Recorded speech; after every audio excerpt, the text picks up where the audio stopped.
Hello my dear champions, welcome back to my channel Teaching Expert.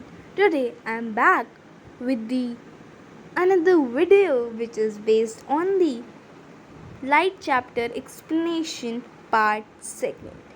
In this video we are going to include the cases of the image formation by plane mirrors. Then we will study the defects of vision, myopia and hypermetropia.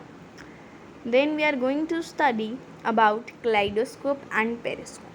ठीक है, तो ready. तो सबसे पहले हम पढ़ेंगे image formation by plane mirrors. ठीक है, तो उसका केस 1, पॉइंट ऑब्जेक्ट। जब पॉइंट ऑब्जेक्ट होता है तो प्लेन मिरर कैसी इमेज बनाता है। फॉर एग्जांपल हमने जो ऑब्जेक्ट जिसको डिनोट करा है वही है पॉइंट ऑब्जेक्ट। ऑब्जेक्ट से रेज निकलेंगी कि नहीं निकलेंगी, निकलेंगी। तो जब वो प्लेन मिरर में टकराएंगी तो वो रिफ्लेक्ट हो जाएंगी, हो गई रिफ्लेक्ट। लेकिन जैसा कि हमें पता है कि रियल दुनिया में तो वो रेज कभी नहीं मिल पाएंगी, कभी भी नहीं मिल पाएंगी। मिल पाएंगी? नहीं मिल पाएंगी। लेकिन वो वर्चुअल दुनिया में मिल जाएंगी, यानी कि मिरर के पीछे मिल जाएंगे। अगर हम उन्हें एक्सटेंड कर देंगे तो हमारी इमेज वहीं बन जाएगी। ठीक, जैसे कि, ठीक है, समझ गए। तो अब ऑब्जेक्ट और इमेज की पोजीशन भी वही है, डिस्टेंस भी वही है, क्योंकि जैसा कि हम पार्ट फर्स्ट में पढ़ चुके हैं कि प्लेन मिरर कौन सी इमेज बनाता है, virtual, erect and of same size of the object, laterally inverted बनाता है। और साथ ही में जो डिस्टेंस होता है ऑब्जेक्ट का प्लेन मिरर से उतना ही डिस्टेंस होता है इमेज का भी मिरर से। ठीक, केस 2 पे आते हैं, एक्सटेंडेड ऑब्जेक्ट। अगर एक्सटेंडेड ऑब्जेक्ट हो तो एक्सटेंडेड ऑब्जेक्ट है, ऑब्जेक्ट से रेज तो निकलेगी, तो ऊपर वाले ऑब्जेक्ट से जब रेज निकली तो आ गई। ठीक, एक रे हमने क्या कर ली, आ गई। तो जो आई वो पीछे हमने और एक्सटेंड कर दी, और जो गई थी वो उसी डायरेक्शन से आ गई, पहली वाली, है ना। तो वो भी हमने वर्चुअल दुनिया में वो कर दी थी एक्सटेंड। तो एक तो डॉट ही बना, लेकिन एक एक्सटेंडेड ऑब्जेक्ट है। तो फिर हमने नीचे की भी 2 रेज ली, तो जो हमने रेज ली तो वो रिफ्लेक्ट नहीं हुई। ठीक है, क्योंकि यहाँ पे नॉर्मल इंसिडेंस था, है ना, मतलब रिफ्लेक्ट नहीं हुआ, आप इतना समझ लीजिए। ठीक है, तो यहाँ पे रेज गई, फिर वहाँ पे उसी डायरेक्शन में वापस भी आ गई, है ना। तो पीछे हमने उस रे को एक्सटेंड किया, फिर दूसरी रे जो हमने भेजी थी वो हमने फिर वो भी रिफ्लेक्ट हो गई, तो हमने उसको भी पीछे एक्सटेंड किया। तो हमें बस 2 पॉइंट हो गए, ए डैश और बी डैश। ठीक है, अब हमने उनको जोड़ दिया तो हमारी इमेज बन गई ऑब्जेक्ट की। ठीक, और ये सब नॉर्मल है। देखो ये नॉर्मल, N1 मतलब नॉर्मल, N1 मतलब नॉर्मल 1, N2 मतलब नॉर्मल 2, I1 मतलब एंगल ऑफ इंसिडेंस 1, R1 मतलब एंगल ऑफ इंसिडेंस 1, यस, है ना। और I2 मतलब एंगल ऑफ इंसिडेंस 2, और R2 मतलब एंगल ऑफ रिफ्लेक्शन 2। ठीक, केस 3 हमारा है light source and apparent source. Light source और एपरेंट सोर्स मतलब फॉर एग्जांपल लाइट सोर्स, अच्छी ये है। एपरेंट सोर्स मतलब एपरेंट सोर्स इज की जो इमेज होती है वो हमारी हजार्डस होती है। ठीक है, वो बहुत ही मतलब वो बीम ऑफ लाइट बहुत ही वीक होती है। ठीक है, तो ठीक है, तो ठीक है, यहाँ पे लाइट सोर्स आया तो उससे रेज गई, रेज रिफ्लेक्ट हो गई, तो जब गई तो प्लेन एपरेंट सोर्स बना ली। तो लाइट सोर्स और एपरेंट सोर्स एक दूसरे से मैच नहीं करते। ठीक, तो हमारे जो एपरेंट सोर्स वाली इमेज आई हमारी, ठीक है। केस 4 अपना, when 2 plane mirrors are kept horizontally and vertically. एक मतलब एक हमने हॉरिजॉन्टल रख दिया, एक हमने वर्टिकल रख दिया। ठीक है, एक हमने वर्टिकल रखा है, एक हमने हॉरिजॉन्टल रख दिया। ठीक है, तो हमारा ऑब्जेक्ट कहाँ रखा है, ओ, हमारा ऑब्जेक्ट रखा है यहाँ पे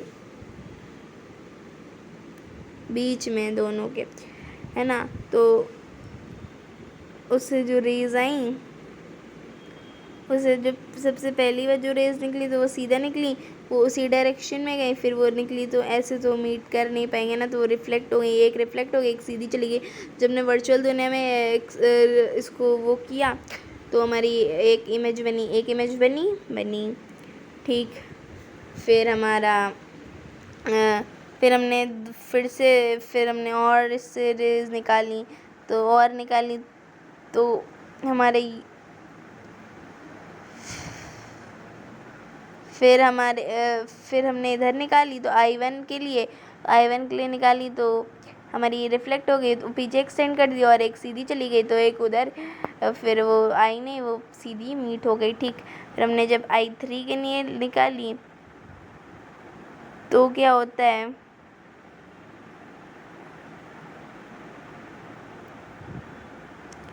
तो हमने क्या किया, ये रे आई जो कि पैरेलल थी तो ऐसे मीट हो नहीं पा रही थी, तो हमने उसको वर्चुअल दुनिया में मीट करा दिया। ठीक है, ये रे जा रही थी। ठीक,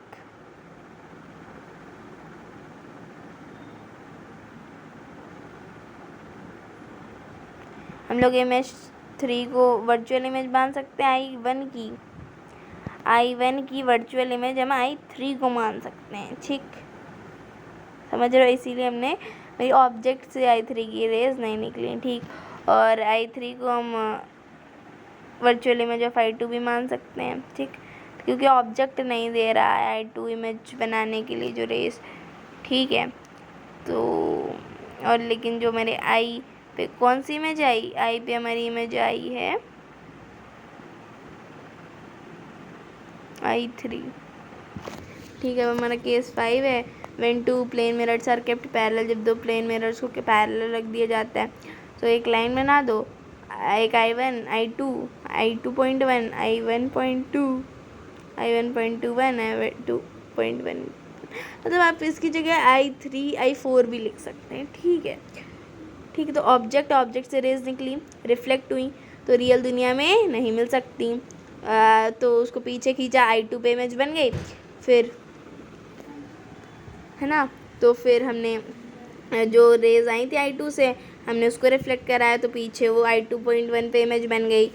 फिर हमने जो रेज I2.1 से आई थी उसे हमने रिफ्लेक्ट कराया, तो ऐसे रियल दुनिया में तो मिल नहीं सकती, तो वर्चुअल दुनिया में मिल गए, I2.1.2 पे इमेज बन गई, तो जो I2.1.2 पे इमेज बनी वो हमें दिखी, वर्चुअल दुनिया वाली इमेज दिखी हमें। ठीक, तो देखो गाइस, पता है image formation by plane mirrors का ना हमको बहुत ही डिफ़िकल्ट निकालना, हमको एक तो हम भूल गए थे, है ना, तो फिर हमको मिल ही नहीं रही थी, और बुक भी नहीं थी मेरे पास क्लास 8 की, मतलब है लेकिन उसमें ये डायग्राम्स नहीं है। ठीक है, जो है, तो फिर हमने बड़ी मुश्किल से डायग्राम्स निकाले, तो अगर कुछ गलत हो तो गुस्सा मत होना और बता देना कौन सा केस की कमी है, तो हम वो वीडियो बना देंगे, और अगर सब सही हो तो ठीक है फिर, है ना। ठीक है, तो ऐसी बात थी कुछ, तभी image formation by plane mirrors पे वो ना होना। ठीक है, बड़ी मेहनत लगी तब मुझे ये सब मिला और मैंने तुम्हें एक्सप्लेन किया। ठीक है, तभी हम कल वीडियो नहीं अपलोड कर पाए थे। ठीक, चलो कोई नहीं, अब आते हैं कलाइडोस्कोप वाले टॉपिक पे। ठीक, तो देखो डायग्राम कैसे बनता है कलाइडोस्कोप। देखो, प्लेन मिरर की स्ट्राइप्स ले लो। ठीक, ले ली। ठीक है, फिर क्या करो, फिर कार्डबोर्ड डिस्क ले लो, होल मतलब कार्डबोर्ड ले लो, बीच में होल कर दो, प्लेन मिरर डिस्क ले लो, ग्राउंड ग्लास डिस्क ले ली, फिर सर्कुलर कार्डबोर्ड ट्यूब ले लो, फिर जो ब्रोकन पीसेस हैं कलर्ड बैंगल्स के वो ले लो, वो सर्कुलर कार्डबोर्ड ट्यूब में चिपका दो, और बाकी वो प्लेन मिरर के ऊपर कार्डबोर्ड डिस्क विद होल लगा दो, प्लेन मिरर उसके ऊपर लगा दो। ठीक है, और ग्राउंड ग्लास डिस्क, ऐसे आपका कलाइडोस्कोप बन जाएगा। ठीक, फिर पेरिस्कोप देख लो, जैसे कि फॉर एग्जांपल हाई वाला ऑब्स्टेकल है, तो आपको लाइट रेज आ रही हैं। ठीक है, आपको ट्री देखना है, तब कैसे देखोगे, लाइट रेज आई, वो आई 45 डिग्री पे से बेंट हो गई। ठीक, फिर वो इधर बेंट हुई, तो ऑब्जर्वर ने देख लिया, पेरिस्कोप यहाँ पे प्लेन मिरर लगा था, तो ये यहाँ पे साइड में प्लेन मिरर लगा होता है M1 M2, तभी हम लोग क्या करते हैं, यहाँ पे जो इमेज बनी वो यहाँ पे आ गई, यहाँ पे इमेज बनी, M1 पे इमेज बनी। ठीक, वो आ रही, ट्रैवल करी, वो M2 पे टकराई, M2 टकराई तो हमें दिख गई। ठीक, तो ये होता है प्लेन में, ये होता है पेरिस्कोप का फ़ायदा, जैसे कोई ऑब्स्टिकल हो और आपको ऑब्जेक्ट ना दिख रहा हो तो ऐसे आप ऑब्जेक्ट देख सकते हैं, ठीक। अब ये कलाइडोस्कोप और पेरिस्कोप होते क्या हैं?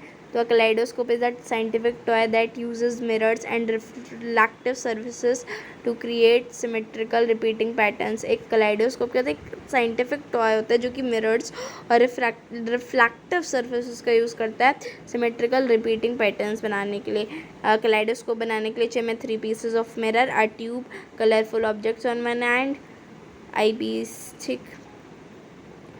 पेरिस्कोप क्या होता है? एक ऑप्टिकल इंस्ट्रूमेंट होता है जो कि मिरर्स को यूज़ करता है ताकि ऑब्जर्वर देख सके ऑब्जेक्ट को जो कि डायरेक्ट लाइन ऑफ साइट को ऑब्स्ट्रेट भी कर रहा होता है। अभी हमने देखा पेड़ था, वो हम नहीं देख पाए थे ड्यू टू बॉल ना, तो हमने उसको पेरिस्कोप की मदद से देख लिया। अब हम पढ़ेंगे डिफेक्ट्स ऑफ विजन और कैसे हम मायोपिया और हाइपरमेट्रोपिया के लिए रेमेडी अपना सकते हैं, वो भी पढ़ेंगे। तो मायोपिया को और क्या बोलते हैं? मायोपिया को शॉर्ट साइटेडनेस और नियर साइटेडनेस भी बोलते हैं, देखो, ठीक है। लेकिन हम कभी कभार कंफ्यूज हो जाते हैं। क्या कंफ्यूज हो जाते हैं? कि जो मायोपिया होता है उसमें दूर का दिखता है, दूर का नहीं दिखता है तो वो लॉन्ग साइटेडनेस, लेकिन नहीं, वो शॉर्ट साइटेडनेस होता है, ठीक। It is a defect of I because of, तो देखो मायोपिया होता क्या है ना, एक डिफेक्ट ऑफ आई होता है जिससे हम लोग क्या करते हैं, फार्दर ऑब्जेक्ट को क्लियरली नहीं देख पाते हैं, लेकिन हम नियर बाय ऑब्जेक्ट को क्लियरली देख पाते हैं। और इसकी वजह से और ऐसा क्यों होता है? क्योंकि जब आई बॉल की लेंथ इंक्रीज हो जाती है तो जो डिस्टेंस होता है आई लेंस और रेटिना के बीच में वो बढ़ जाता है, तो जो फोकल लेंथ होती है वो कम हो जाती है, curvature of eye lens decrease हो जाता है। मतलब देखो, जब आई बॉल इंक्रीज हो जाएगा तो जो रेटिना है उस पे इमेज बनती है, उसके पहले इमेज बन जाएगी, ठीक। तो हमें इमेज कहाँ से दिखेगी? इस डिफेक्ट को हटाने के लिए हमें कॉनकेव लेंस का यूज़ करना पड़ता है क्योंकि वो लेस कन्वर्जेंट होते हैं, ठीक है। ऐसा क्यों होता है? A person with this defect has a far point nearer then infinity. Far point जो होता है वो इन्फिनिटी के पास होता है उनका।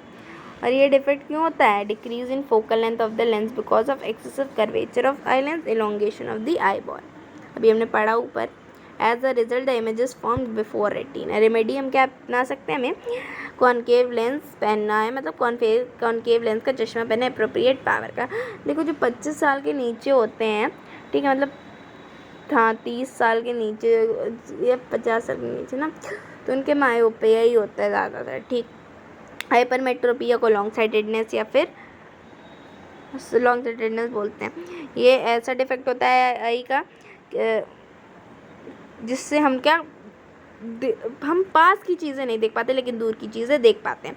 और एक क्यों होता है? क्योंकि आई बॉल का साइज डिक्रीज हो जाता है, तो इमेज जो है रेटिना के बाद बनती है, ठीक। इस डिफेक्ट को हटाने के लिए हमें कॉन्वेक्स लेंस का यूज़ करना होता है, ठीक। और ये डिफेक्ट क्यों अराइज होता है? क्योंकि फोकल लेंथ बढ़ जाती है और आई बॉल छोटी बन जाती है। रेमेडी में कॉन्वेक्स लेंस करेक्ट पावर के साथ यूज़ करना चाहिए, ठीक। तो I hope today's video was clear to you and not tell me that why hypermetropia is caused to a person. Comment section में बताइएगा, देखते हैं कौन से बताते हैं। मैंने बता दिया है, अब आप बताएंगे। Bye bye, have a nice day.